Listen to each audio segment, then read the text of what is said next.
राधे राधे दोस्तों, स्वागत है आपका हमारे YouTube चैनल सत्य सनातन इंस्पिरेशन पर। आज एक बार फिर से हम आपके लिए लेकर आए हैं भगवान श्री कृष्ण जी का एक बेहद ही अनमोल संदेश। इस संदेश को हल्के में लेने की कोशिश ना करें, क्योंकि ये संदेश आपने नहीं चुना है, बल्कि भगवान श्री कृष्ण का आपके लिए सीधा सीधा आदेश है। ये आपका भाग्य ही है जो ये संदेश आपके सामने आया है। भगवान श्री कृष्ण का नियोजन मान के इसे सुनने की कोशिश करें और अपने जीवन में उतारने की भी कोशिश करें। यकीन माने, जो कोई ये संदेश सुनेगा और उसी तरह जीने की कोशिश करेगा, उसकी जिंदगी बहुत खूबसूरत हो जाएगी भगवान श्री कृष्ण की कृपा से। तो चलिए आज का संदेश क्या है ये जानते हैं। भगवान श्री कृष्ण अपने भक्तों से कहना चाहते हैं कि तू फिक्र मत कर बंदे, कलम हमारे हाथ में है।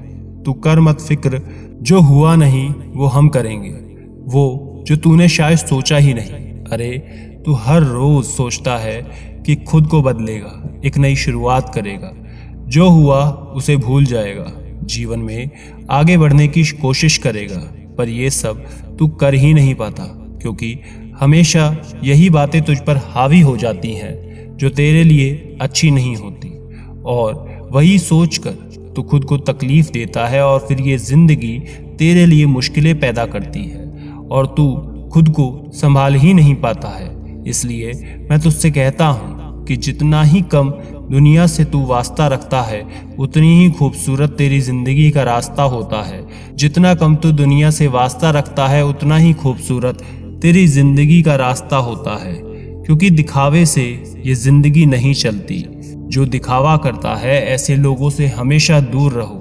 दिखावा समझने में देर लगती है, पर धीरे धीरे सब समझ आ जाता है कि कौन कैसा है, सब नजर आ जाता है।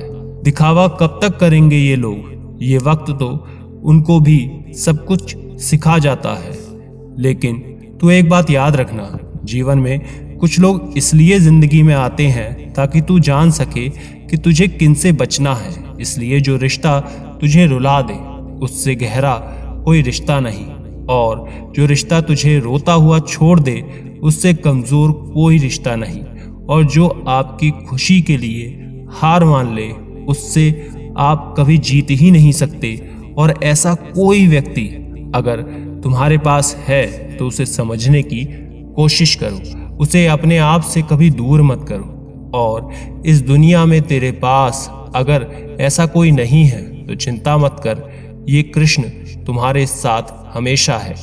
कोई कुछ भी कहे, स्वयं को शांत रखना सीखो, क्योंकि धूप कितनी भी तेज क्यों ना हो, समंदर को सुखा नहीं पाती। समंदर को सुखा नहीं पाती। तुझे लगता है ये जिंदगी तुझे रुलाती है, लेकिन सच तो ये है कि ये जिंदगी नहीं तुझे रुलाती, बल्कि तेरे मन जैसी बातें नहीं होती, इसलिए तुझे ये जिंदगी अच्छी नहीं लगती। लेकिन एक बात याद रखना, तेरे हिसाब से ये जिंदगी नहीं चलती। तेरे लिए क्या अच्छा है, उस हिसाब से मैं तेरी जिंदगी बनाता हूँ। जिंदगी जीते जीते एक बात याद रखना, तुम्हारी कई सारी समस्याओं का कारण तुम्हारी खामोशी नहीं, बल्कि तुम्हारी जुबान होती है। आवश्यकता से ज्यादा बोलना दुखों का कारण बन सकता है, इसलिए कम बोलो, लेकिन स्पष्ट बोलो, और जितना जरूरी है उतना ही बोलो। और इसलिए शायद मौन को हिंदू धर्म में सबसे ऊंचा स्थान दिया गया है। इसलिए शायद मौन को हिंदू धर्म में सबसे ऊंचा स्थान दिया गया है।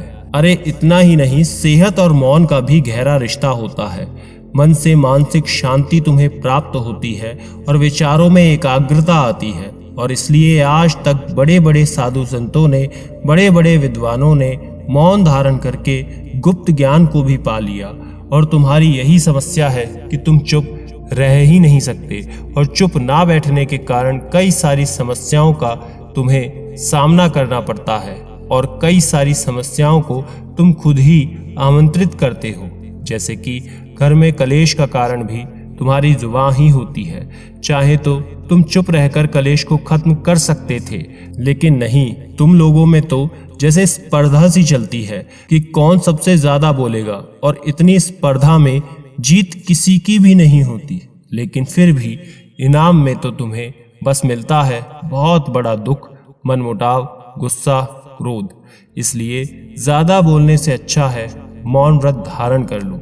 जहां जरूरत है वहीं बोलना सीखो।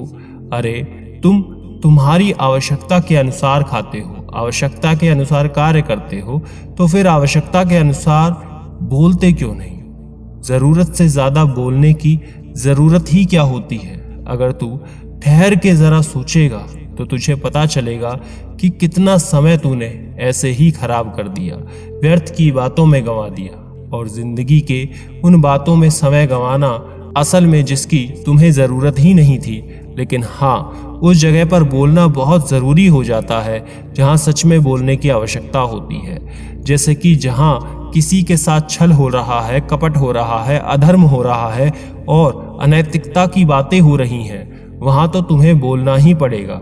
जैसे कि महाभारत में द्रौपदी का वस्त्र हरण जब हुआ, तब अगर भीष्म पितामह, गुरु द्रोणाचार्य या फिर अन्य जो वहां पर उपस्थित थे उनमें से अगर कोई भी बोल पड़ता तो शायद महाभारत कभी नहीं होता। इसलिए हमें कहाँ बोलना है और कहाँ चुप रहना है ये भी समझ आना चाहिए, और इसके लिए मार्गदर्शन करता हूँ मैं।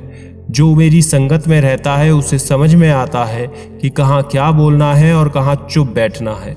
और कुछ जगह तो ऐसी होती हैं वहाँ पर तुम्हें चुप ही रहना है, जैसे कि जिस बारे में तुम्हें कुछ पता ही नहीं वहाँ चुप रहो, ज़्यादा मत बोलो। जब दो लोग आपस में बातें कर रहे हो वहाँ पर भी तुम कभी मत बोलो, क्योंकि इससे तुम्हारा ही महत्व कम हो जाता है।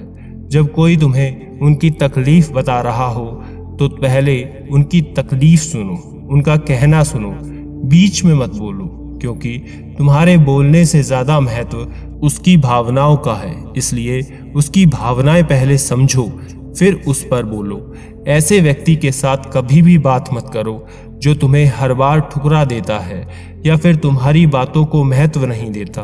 तुम्हारे आसपास ऐसे कई लोग होते हैं जो तुम कुछ भी कहो लेकिन वो अनसुना कर देते हैं। अगर तुम्हारे आसपास ऐसे लोग मौजूद हैं तो उनके साथ कभी भी बात मत करो।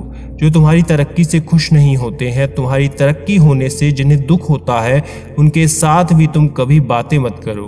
तुम अपनी खुशियां उनके साथ कभी मत बांटो। और अगर इस तरह जैसे मैंने बोला है उस प्रकार अगर तुम अपनी जिंदगी जीना शुरू कर दोगे तो तुम्हें कभी भी लोगों से अपेक्षाएं नहीं रहेंगी और तुम अपनी ही जिंदगी में खुश रहो। लेकिन हाँ, इन सब में तुम ये बात सोचना कि तुम्हारा अपना तुम्हारे पास ऐसा कोई नहीं है। अरे तुम्हारा ये कृष्ण तो सदा ही तुम्हारे पास रहेगा, तुम्हारे साथ रहेगा। बस तुम्हारे कृष्ण पर हमेशा भरोसा रखो, क्योंकि ये कृष्ण अर्जुन का साथ कभी नहीं छोड़ता। और मेरा हर भक्त मेरे लिए अर्जुन ही है, मेरा हर भक्त मेरे लिए अर्जुन ही है। तू डरना नहीं, घबराना नहीं, ये कृष्ण हमेशा तेरे साथ रहेगा, कृष्ण हमेशा तेरे साथ रहेगा। भगवान कृष्ण ने आज के संदेश के माध्यम से हमें यही सिखाया है कि कहाँ हमें चुप रहना है और कहाँ पर बोलना है। अगर हमारा समय बचाना है और हमारी तरक्की हमें करनी है तो हमें कई सारी जगह पर बस चुप ही रहना है, मौन व्रत धारण करना है। और बातें करने का मन करे तो बस अपने कृष्ण का साथ ही हमें बात करनी है, जो हमारी बातें ध्यान से सुनते हैं। दोस्तों, आज का ये संदेश कैसा लगा कमेंट करके ज़रूर बताना। ऐसे ही नए संदेश सुनने के लिए हमारे चैनल सत्य सनातन इंस्पिरेशन को ज़रूर सब्सक्राइब कीजिएगा। फिर मिलेंगे नए संदेश के साथ, तब तक के लिए राधे राधे, जय श्री कृष्णा।